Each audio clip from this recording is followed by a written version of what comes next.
One thing that we do need to fix is if we make our window smaller, the labels overlap. To fix this issue, please go into your style sheet and add the rules display flex with a gap of 8 pixels to your navigation class.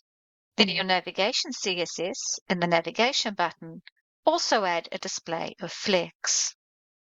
We do have a small spacing issue between our icon and our text, but if we make the window smaller, our labels no longer overlap. To correctly put the space back in between the options and your navigation button, please add a non-breaking space. And when you reload the page, that will fix the issue. And I do like a tiny bit more spacing between my icons and my text.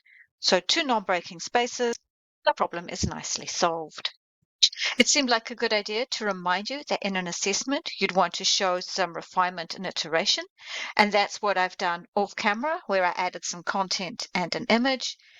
And I also messed around with my navigation and went ahead and made it completely responsive, even though that's not something that we actually need to do at this level.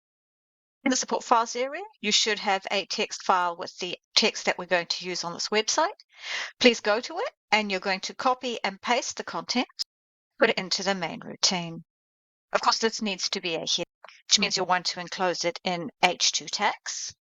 And you want to enclose each paragraph in P tags by having an open and close P. And that's what your code should look like. And here's what it looks like when I reload it. So I want to clean up our color rules. So we no longer need to have a background color on our navigation, our logo, and our banner. And for our main color, my design was to have it as a pale gray. I also don't need to have that background color on my quick search area. That looks a lot closer to my final design.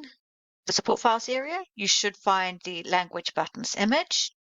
To copy that into your images folder, put it in either GIMP or Photoshop, and resize it so that the width is 250, and then go ahead and export and optimize it. And underneath your heading, you can put in the code to insert the image, and for now, please give it a class of right, remembering to put in that alt text. Then in your style sheet, you can go ahead and style the image. I've floated it to the right so that it's on the right-hand side with the text wrapping around it.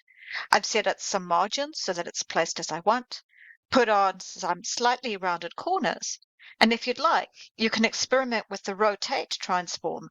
I've rotated mine 10 degrees. And there's what the optimized, rotated image now looks like. In the next video, we're going to go ahead and put in a quick search area so that users can quickly search our database.